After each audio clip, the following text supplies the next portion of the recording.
When he was exactly halfway through the test, he was on question 20 regarding the difference between pertaxis and hypnotaxis.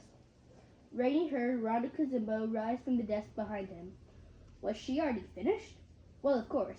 She had all the answers. Rainey grimaced in irritation, and as Rhonda stepped forward to turn in her test, the other children gasped in amazement. But the pencil woman seemed not the least bit suspicious. If anything, she was absorbed in Rhonda's bizarre appearance and hardly glanced at the test as she took it. Rainey had a sudden insight. Rhonda was calling attention to herself on purpose. It was a trick. No one would suspect her of cheating, because who in her right mind would make such a spectacle of herself if she intended to cheat? The green hair, it must be a wig, the poofy dress, the whispering, they were all meant to distract. Most people would assume that if a child intended to cheat, then surely she would call as little attention to herself as possible, would be as quiet as a mouse and as plain as wallpaper. Rainey had to hand it to Rhonda. She might not be smart enough to pass the test, but she was clever enough to get away with cheating on it. He felt a pang of jealousy. Now Rhonda would move on to experience those special opportunities, while Rainey would mope his way back to the orphanage, defeated. As Rhonda passed by him on the way to her desk, she winked and let fall a tiny slip of paper. It drifted down like a feather and settled lightly on Rainey's desk. The test answers. Rainey peeked over at the pencil woman, but she hadn't noticed. She was busy grading Rhonda's test now, making checkmark after checkmark and nodding her head. So the answers were indeed the right ones, and here they sat on his desk. If he'd been tempted before, when he had no idea how hard the test would be, that temptation was nothing compared to now. No matter that he'd resisted, no matter that he'd chosen this seat precisely to avoid this situation, here he was, staring at the slip of paper that contained the key to all his hopes. All he had to do was turn it over and look at the answers. The other children were too busy sniffling and biting their fingernails to notice, and if he hurried, he might even copy the answers down before the pencil woman looked up again. She had finished grading Rhonda's paper and was concentrated on the nearly empty jar of pickles, trying to fish out the last one. Rainey stared a long moment at the paper, sorely tempted. Then he reached out and flicked it from his desk and onto the floor. What good would those opportunities do him if he wasn't qualified to be given them? And where were the pleasures in cheating? If he didn't pass fairly, he didn't want to pass. He thought this, and mostly believed it, and felt his spirits boosted by his decision. But even so, a few seconds passed before he could tear his eyes from the paper on the floor. All right, he told himself, returning to his test. Get a move on, Rainey, and don't look back. There's no time to waste.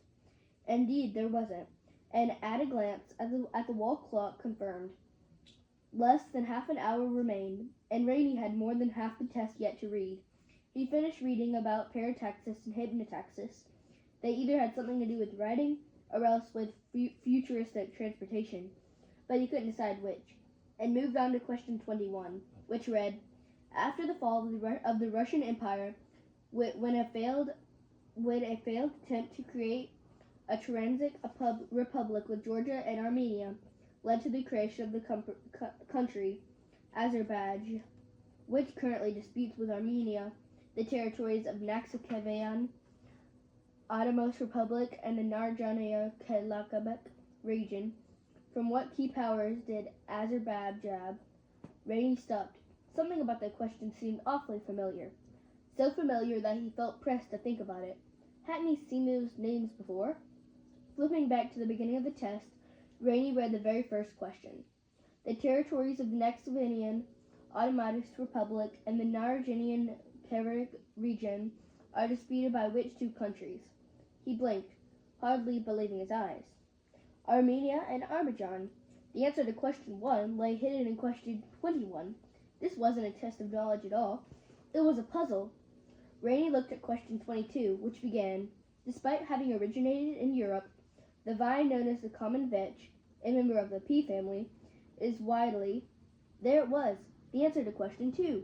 With mounting excitement, Rainey read the next one, and sure enough, although the question itself made no mention of subatomic particles or Indian physicists, there was a long discussion of them in answer D.